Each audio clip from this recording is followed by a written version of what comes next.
تلك الأمثال نضربها للناس وما يعقلها إلا العالمون.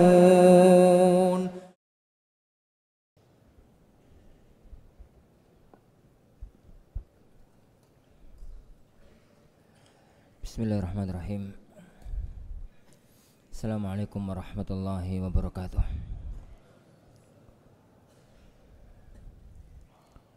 Innal hamdalillah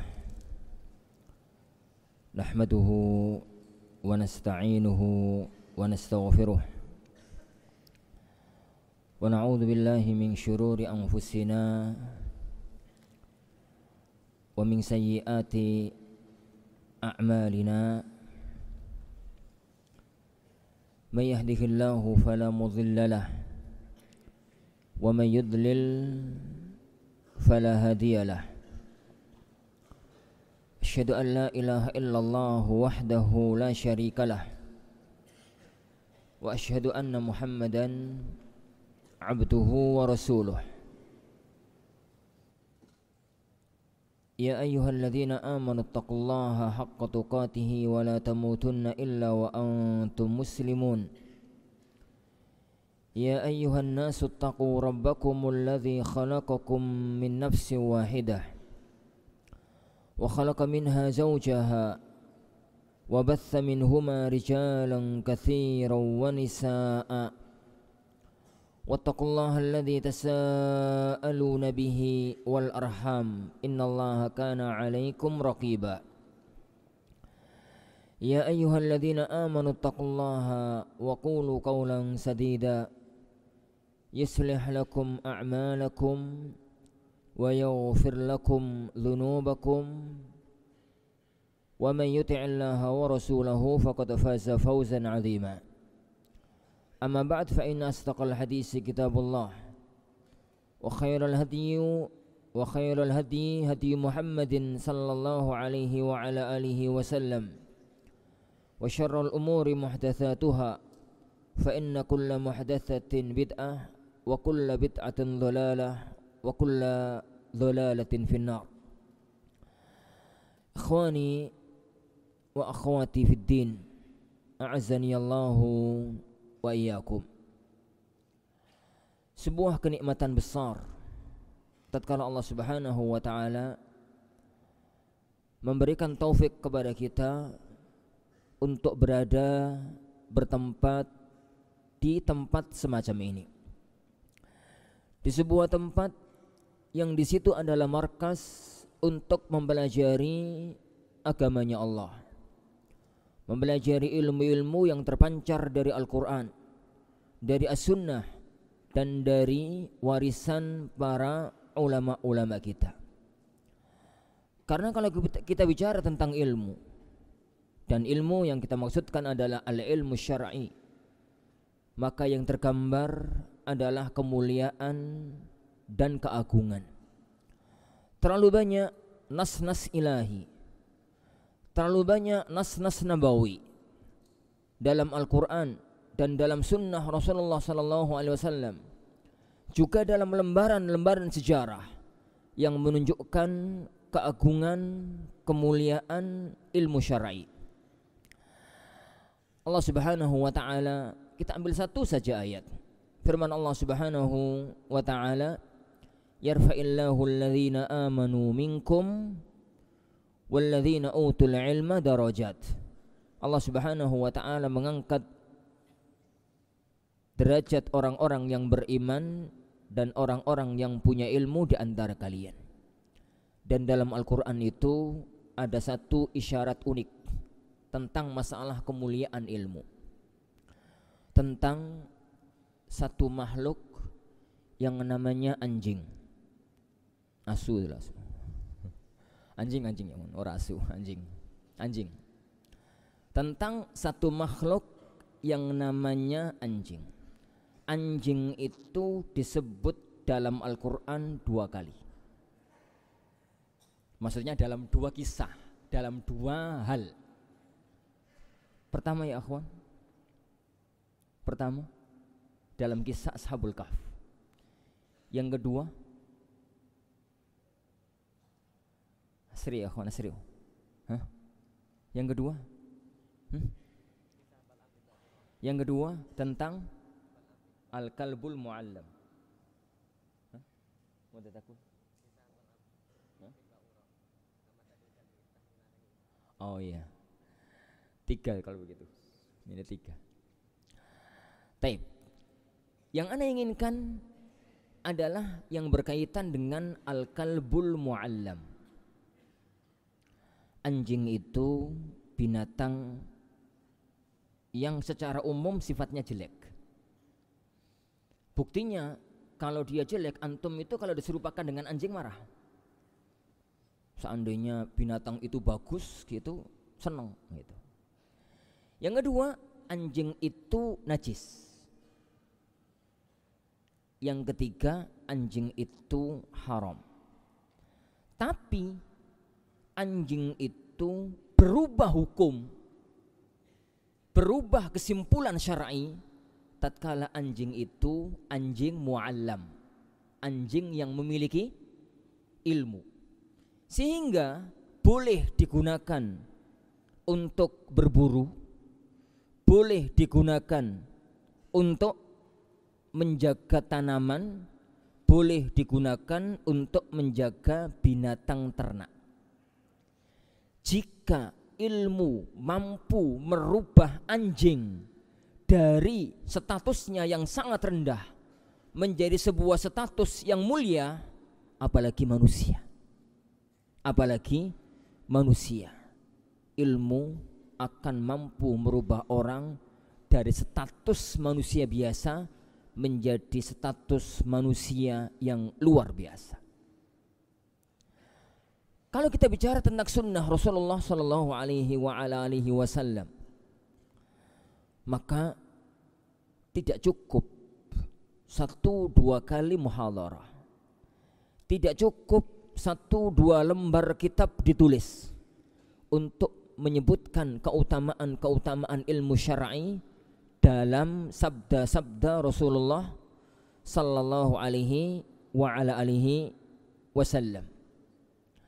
Kalau kita lihat ya ikhwan, dari lembaran-lembaran sejarah,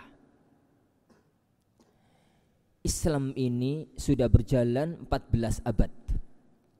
Sejak zaman Rasulullah sallallahu alaihi wasallam sampai zaman kita sekarang ini 1445 Hijriah. 14 abad yang lalu kita ditinggalkan oleh Rasulullah sallallahu alaihi wasallam.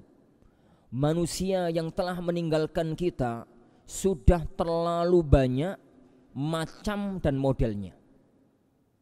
Ada banyak orang-orang besar, ada banyak orang-orang yang pernah hidup di dunia ini sejak zaman itu sampai zaman sekarang.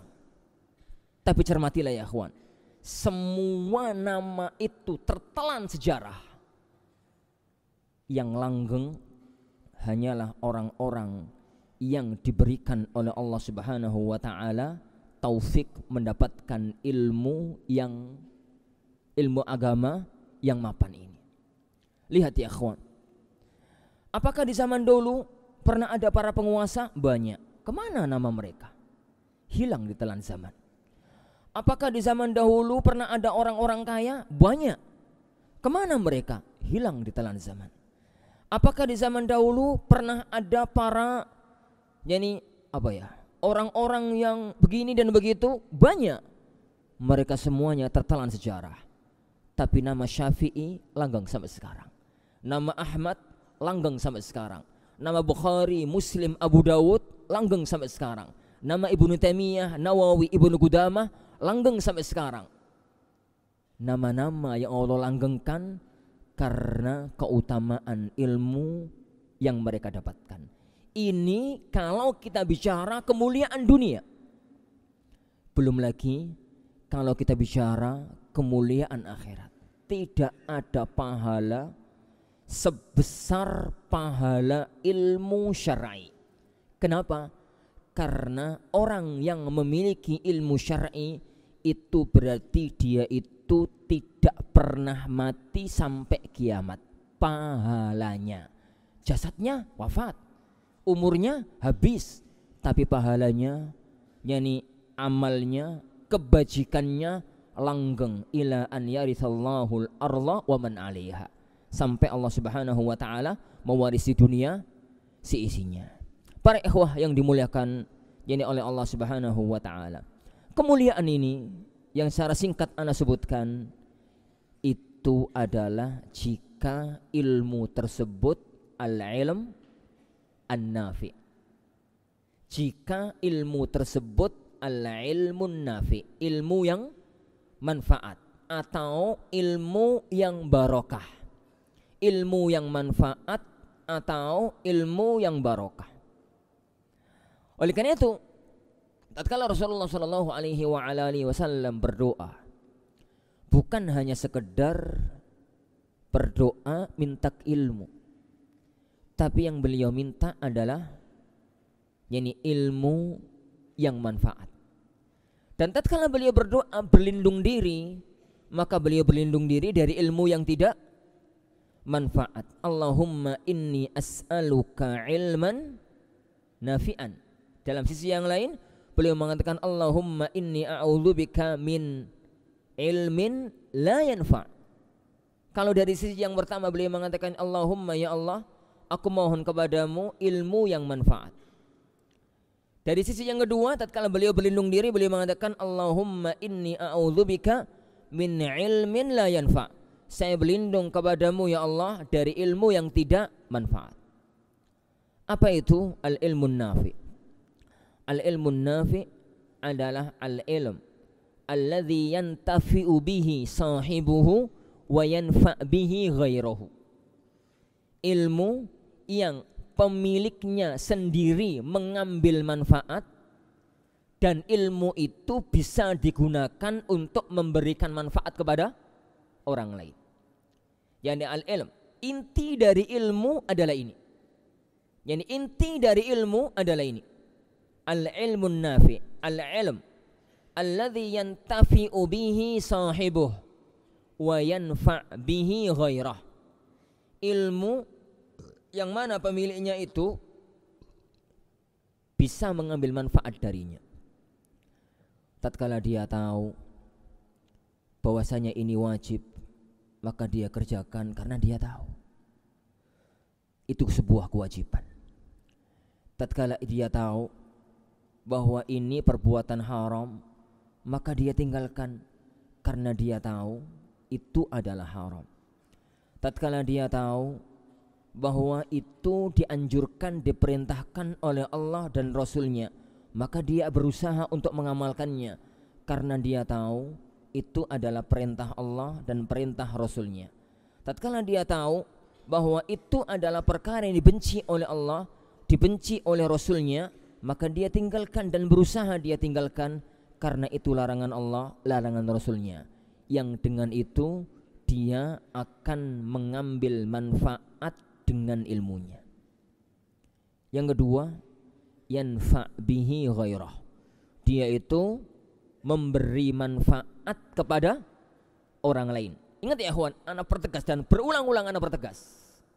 Memberi manfaat kepada orang lain itu enggak mesti tenar, enggak mesti terkenal, enggak mesti menjadi ustadz kondang. Bahkan ketenaran, keterkenalan, kekondangan sebenarnya itu adalah malapetaka. Kalau bisa ya kawan, antum itu punya ilmu manfaat tanpa harus kondang. Tapi terkadang ketenaran itu tidak bisa dihindari. Ketenaran itu tidak bisa dihindari. Para ulama dahulu kalau merasa dirinya tenar, itu menganggap dirinya itu ibtila. Laqad ibtalani Allahu bisyuhrah. Begitu bahasanya para ulama dulu. Bahasa-bahasa itu masyhur dari Ahmad. Siapa yang tidak kenal Ahmad ibn Hanbal? Bahasa-bahasa semacam itu jadi masyhur dari para ulama-ulama yang kondang. Mereka membahasakan diri itu dengan laqad ibtalani Allahu bisyuhrah. Allah telah menguji aku dengan ketenaran ini. Kenapa para ikhwatiddin azanillahu wa iyyakum? Ketenaran itu rawan masalah. Rawan ujub, rawan takabur, rawan gengsi. Ujub itu Masya Allah, sopo ingsun, sopo siro. Ngerti gak tuh? Ngerti apa? Siapa saya, siapa kamu. Ada sampean sopo mas? Ribet men. Ini. Merasa dirinya itu tinggi, ujub. Meskipun itu tidak diungkapkan. Karena arti dari ujub itu adalah an ya'jab binafsihi fi nafsih. Orang itu merasa bangga, merasa tinggi pada dirinya sendiri. Tatkala diungkapkan kepada orang lain, itu namanya takabur. Itu namanya takabur. Itulah kesombongan. Dan ada satu penyakit yang sangat berbahaya di balik ketenaran, yaitu gengsi. Wis kadung tenar ditanya, Ustaz apa hukumnya ini itu, arep ngomong wallahu alam, malulah Ustaz tenar kok ngomong wallahu alam. Akhirnya jawab ngawur. Jadi akhirnya jawab ngawur. Ustaz tolong ngasih ceramah tentang, kasih ajari kami ilmu ini. Sebenarnya dia nggak tahu. Tapi karena sudah kadung tenar mau suka iso, dipaksa-paksakan. Akhirnya menjadi dhalun mudhil. Sedangkan orang-orang yang tidak Allah takdirkan tenar, tapi ilmunya manfaat, itu aman. Aman dari arah gak ada ujub, gak ada takabur, gak ada gengsi.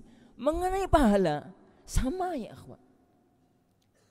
Ada orang yang mendapatkan pahala seperti pahalanya Ahmad ibnu Hanbal. Tapi kita sangat kenal Ahmad ibnu Hanbal dan kita tidak pernah mengenal dua sosok yang lain itu. Siapa dia? Pertama, ibundanya. Kok ibunya Ustaz? Antum gak nyebut bapaknya? Lah, Ahmad kan yatim dari kecil. Ini. Yang kedua, guru TPA-nya. Kok guru TPA Ustaz? Gak guru Mahat Alinya gitu. Pertama ya akhwan, ibundanya. Karena beliau yang menjadi pondasi dasar Imam Ahmad rahimahullahu ta'ala sehingga menjadi Ahmad ibn Hanbal. Yang kedua, beliau itu bisa mencari hadis, bisa menelaah hadis, bisa mempelajari ilmu ini. Landasannya ya akhwan, landasannya itu bisa baca, bisa nulis, bisa hitung, bisa ilmu-ilmu dasar. Dan ilmu-ilmu dasar itu adanya di mana? Di mana? Di TPA, di TK, di SD. Padahal nggak pernah ada ceritanya ustadzah TK kondang. Yang kondang itu kan ustadz-ustadz TV, ustadz-ustadz YouTube. Anak nggak mencela ya akhwan. Tapi penyakit talibul ilm di zaman sekarang itu mimpinya menjadi asatidzah kondang. Ini perlu sering anak ingatkan. Ketenaran itu sesuatu yang kalau terjadi. Ada banyak sebab kenapa orang itu terkenal. Jadi ada banyak sebab kenapa orang itu masyhur, terkenal. Tapi jangan pernah jadikan acuan. Jadi untuk menjadi orang yang terkenal. Cukup ya akhwan, menjadi sesuatu yang diminta oleh Rasulullah SAW. Allahumma inni as'aluka ilman nafi'an. Ya Allah, aku mohon kepadamu ilmu yang manfaat. Yani aku jadi mohon yani kepadamu yani ilmu yang manfaat. Para ikhwah yang dimuliakan oleh Allah Subhanahu wa taala. Jadi itu kalau kita bicara tentang ilmu. Lah, untuk seseorang itu mendapatkan ilmu yang manfaat, ilmu yang barokah, ya, ilmu yang manfaat, ilmu yang barokah, maka mempelajari kitab-kitab semacam ini jangan pernah lelah, jangan pernah bosan. Karena itu pengingat diri, pengingat jiwa agar tidak lalai.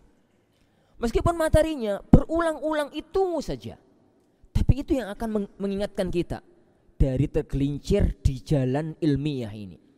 Karena seorang tabarihatan azanillahu wa yakum mendapatkan ilmu yang barokah, mendapatkan ilmu yang manfaat, mendapatkan ilmu yang barokah, mendapatkan ilmu yang manfaat, itu patokannya pada 5 poin utama. Patokannya pada 5 poin utama.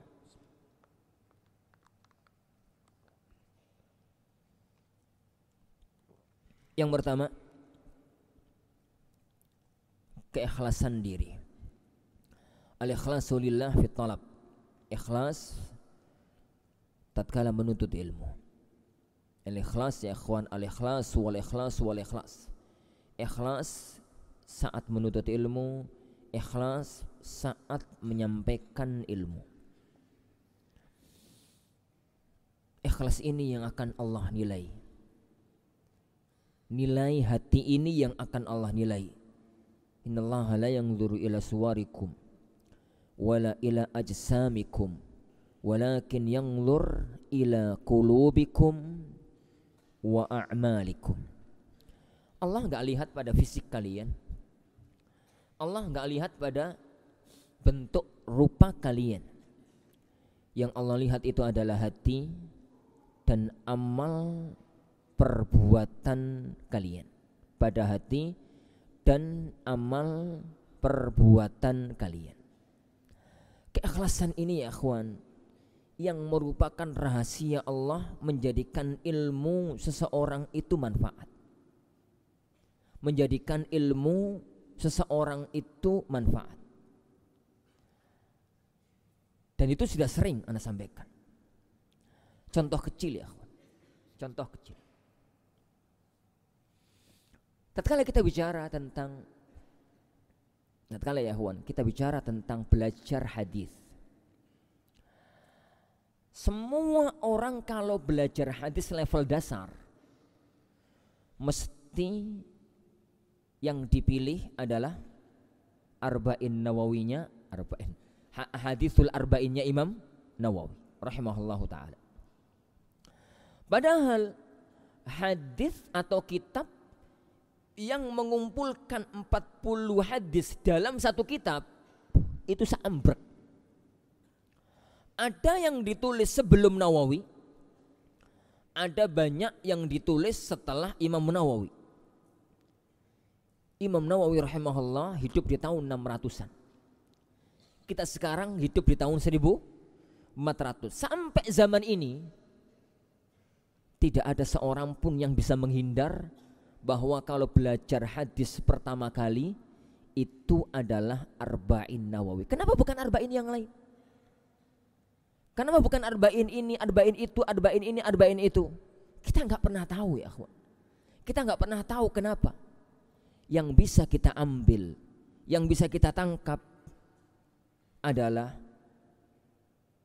barangkali Allah melihat keikhlasan Nawawi tatkala menulis kitabnya Arba'in Nawawiyah. Bukan masalah kitab itu besar, bukan masalah kitab itu gede, bukan masalah kitab itu berbobot, tapi masalahnya adalah keikhlasan tatkala menulis. Imam Malik rahimahullahu taala, tatkala beliau menulis kitabnya Muwatta Malik, tatkala beliau menulis kitabnya Muwatta, mengumpulkan hadis-hadis Rasulullah SAW dan athar para sahabat yang berkaitan dengan masalah-masalah syar'i. Lalu beliau kasih kitab Muwatta Mumahad, jadi watta'ahu linnas, beliau siapkan untuk dipelajari oleh manusia. Kitab ya akhwan yang sezaman dengan Malik, yang punya judul Muwatta itu banyak. Bahkan ada salah satu alim yang hidup sezaman dengan dengan Imam Malik. Tatkala Imam Malik rahimahullah ta'ala menulis kitab itu dan menyebar di tengah-tengah masyarakat, maka ada orang yang iri dalam tanda kutip itu, kok kitabnya menyebar gitu.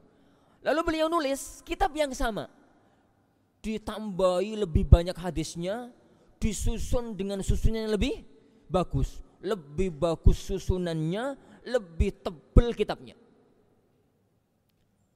Lalu ada perasaan ujub dalam jiwanya, kitabku lebih bagus daripada Muwatta'nya Malik. Dia datang kepada Malik rahimahullah, dan ini menyakitnya. Dia datang kepada Malik rahimahullah ta'ala, Lalu dia mengatakan, ya Malik, laqad katabtu kitaban afdhal min muwatta'ik. Aku telah menulis sebuah kitab yang lebih bagus daripada muwatta' kamu. Imam Malik rahimahullah ta'ala hanya berkomentar, ma kana lillahi baq. Sesuatu yang dikerjakan karena Allah, dia yang akan kekal. Sadaqa rahimahullah. Sesuatu yang ditulis karena Allah, sesuatu yang dikerjakan karena Allah, dia yang akan kekal. Kemana muwatta'nya dia? Beliau tadi. Kemana muwatta' yang lain? Imam Malik rahimahullahu ta'ala hidup di tahun 100-an. Dan sampai sekarang kitabnya langgeng dan ana yakin sampai hari kiamat. Kitab muwatta'nya Malik rahimahullahu ta'ala. Yani, kenapa? Sesuatu yang dikerjakan karena Allah, ikhlas hanya karena Allah, itu yang akan kekal. Alfiyah Ibnu Malik. Jangan antum pernah menyangka bahwasanya mandhumah ilmu nahwu yang mengumpulkan 1000 bait yang kemudian dikasih judul Alfiyah fin Nahwu itu hanya tulisannya Ibnu Malik. Jadi sebelum Ibnu Malik itu sudah ada kitab Alfiyah. Beliau sendiri yang mengatakan di awal Alfiyah Ibnu Malik bahwasanya kitab beliau itu fa'iqata Alfiyah bin Mu'ti. Bahwasanya Alfiyahnya itu melebihi, lebih bagus daripada Alfiyahnya Ibnu Mu'ti. Setelah Ibnu Malik ada alim lain yang menulis kitab yang sama dikasih judul Alfiyah juga dengan mengasih katakan fa'iqata Alfiyah bin Malik. Imam Suyuti rahimahullah ta'ala. Imam Suyuti rahimahullah ta'ala menulis kitab yang sama, mirip begitu ya. Dan beliau mengatakan kitabku ini lebih bagus daripada Alfiyahnya Ibnu Malik. Setelah Suyuti ada Al-Azhuri yang dia juga menulis kitab yang sama dengan mengatakan Alfiyahku ini lebih bagus daripada Alfiyahnya Suyuti. Ada 5 atau lebih kitab nahwu dengan segel yang sama, sama-sama Alfiyah. Tapi kenapa tatkala kita menyebut nahwu hanya muncul satu nama, Alfiyah Ibnu Malik? Itu rahasia ilahi. Itu rahasia ilahi. Itu rahasia ilahi. Dan yang sangat mungkin adalah Allah mengetahui keikhlasan penulisnya tatkala menulis kitab tersebut. Antum tahu Hisnul Muslim? Hisnul Muslim, kitab kecil, tipis itu. Kitab itu ya akhwan, antum tahu kitab itu kitab asli atau kitab penggalan? Hah? Kitab ringkasan atau penggalan? Kitab itu penggalan dari kitab besar beliau tentang masalah zikir dan doa. Kitab besar beliau tentang masalah zikir ini dan doa. Kitabnya di rumah Anda 3 jilid. Kitab aslinya. Kitab aslinya. Kitab Hisnul Muslim itu penggalan, cuplik gitu ya, cuplikannya. Syekh Sa'id Ibnu Wahab Al-Qahtani. Syekh Sa'id Ibnu Wahab Al-Qahtani itu mempunyai kitab 100 lebih judul. Tapi kenapa tidak ada orang tahu kecuali satu kitab, Hisnul Muslim? Kemana kitab-kitab yang lain? Karena tatkala beliau nulis Hisnul Muslim itu benar-benar ditulis lillahi azza wajalla. Tidak ada niat komersial, tidak ada niat ini, tidak ada niat ini, dan memang kitab itu dari awal yakni hak cetaknya diserahkan kepada kaum muslimin. Siapapun berhak untuk mencetak tanpa ada hudud dunyawiyah sama sekali. Itu mungkin analisis ya ikhwan. Itu salah satu analisa saja bahwa ternyata keberkahan ilmu, manfaatnya ilmu itu bukan masalah yakni bagus dan tidaknya analisis. Bukan mengenai masalah besar dan tipisnya kitab.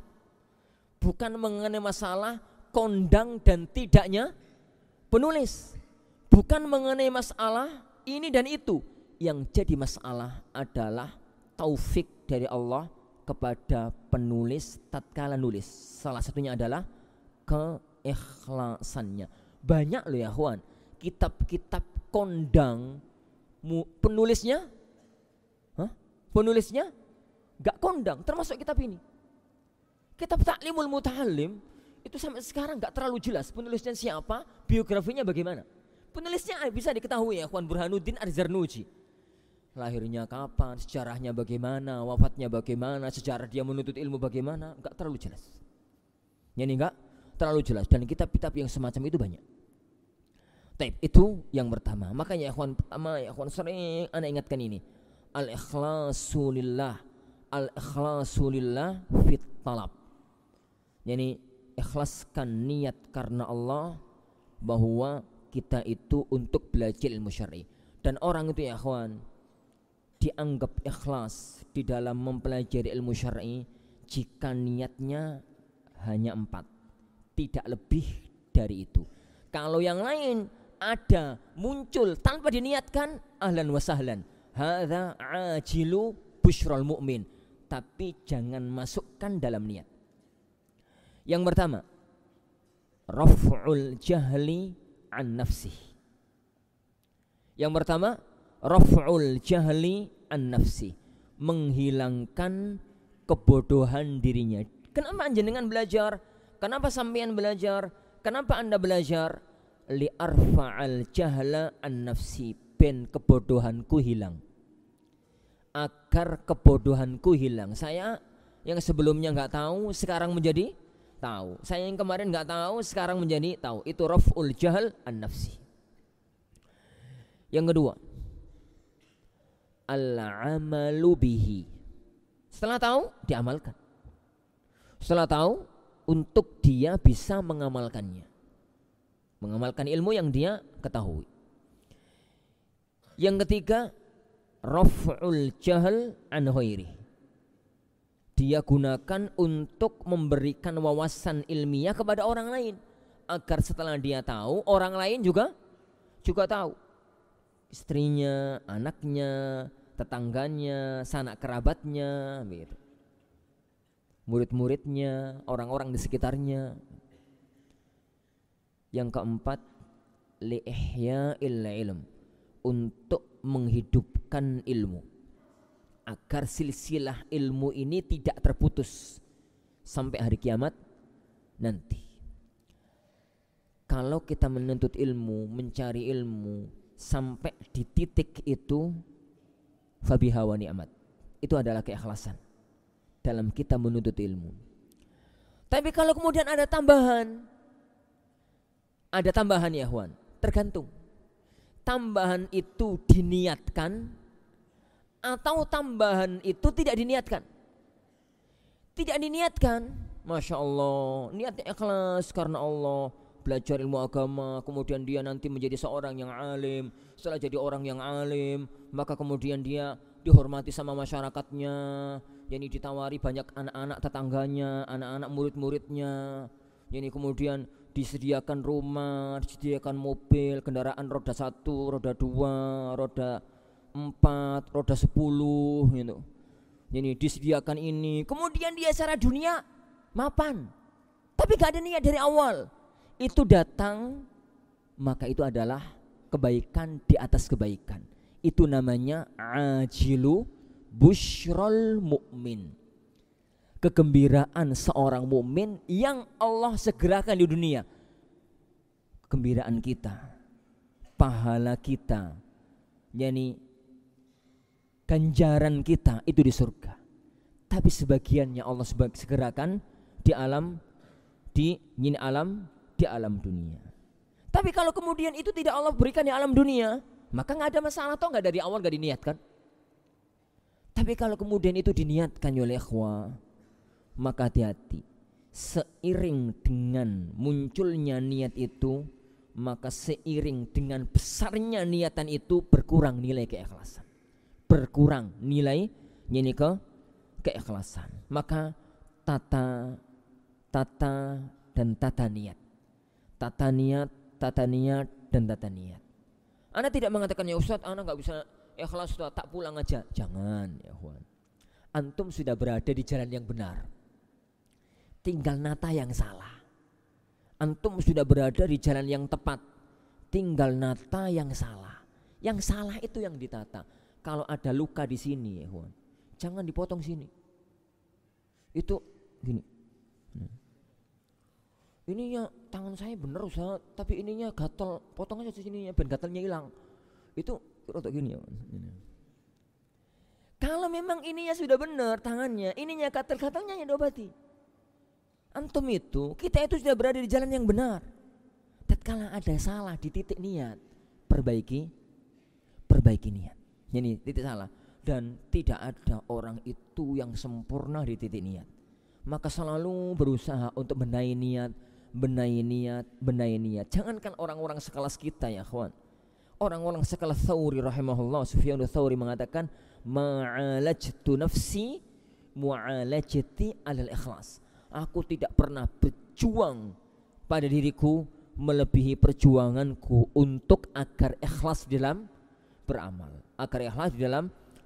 Ikhlas dimunculkan, muncul riya diobati, muncul sum'ah diobati, muncul yang lain diobati, sehingga kita istiqamah di atas jalan ini. Yang kedua ya kawan, Anda tadi mengatakan berapa? 5 ya. Yang pertama ikhlas. Isya jam berapa? Berapa menit lagi Isya?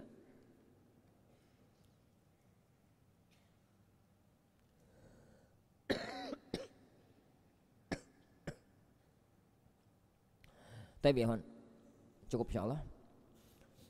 1. Insyaallah kita lanjutkan pertemuan depan 2, 3, 4 dan 5. Baru kemudian kita masuk ke kitab. Insyaallah.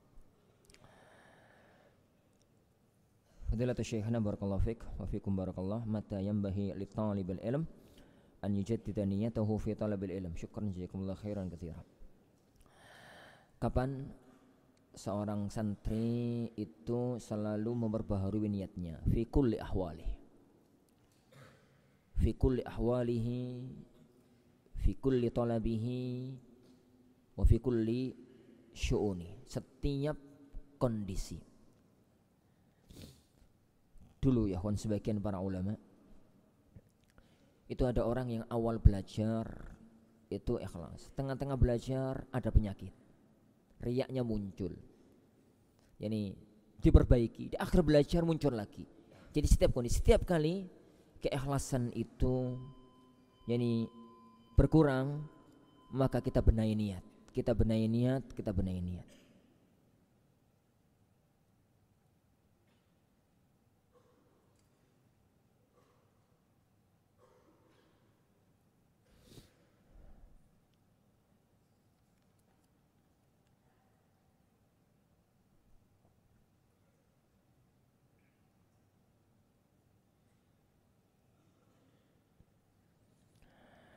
Bolehkah niat cari ilmu dengan tujuan setelah selesai cari ilmu membuka TPA atau rumah tahfidz? Mumtaz ya kawan. Jayid. Jadi mau dakwah, mau nanti ngajar pesantren, mau nanti buka pesantren, mau nanti rencananya buka rumah tahfidz, buka TPA, buka apa, itu adalah wasilah. Tapi itu bagian dari ihya'ul ilm, menghidupkan. Itu bagian dari ihya'ul ilm, menghidupkan ilmu. Yang kita maksudkan tadi adalah jangan sampai memasukkan unsur-unsur dunia di dalam proses menuntut ilmu, awal, tengah, akhir dalam proses menuntut ilmu. Sadari ya akhwan, dunia itu bakalan ikut, dunia itu pasti akan ikut, karena Allah Subhanahu wa taala telah menjanjikan, wa ma min dabbatin fil ard illa 'alallahi rizquha. Jika Allah memberikan rizki kepada Firaun, kepada Namrud, kepada orang-orang kafir, apa antum bayangkan Allah tidak akan memberikan rizki kepada auliya'uh, kepada para walinya, kepada para kekasihnya, kepada orang-orang yang berjuang di dalam agamanya? Itu mustahil ya ikhwan. Hanya letak masalahnya kita itu adalah kurang yakin kadang-kadang dengan janji Allah Subhanahu wa taala. Wallahu a'lam. Insyaallah sebenarnya yang kita pelajari kita akhiri. Subhanakallahumma wa bihamdika asyhadu an la ilaha illa anta astaghfiruka wa atubu ilaik. Wassallallahu wasallam wa baraka ala nabi Muhammad. Assalamualaikum warahmatullahi wabarakatuh. Al-Furqan TV, saluran pendidikan, dakwah, dan inspirasi Islami.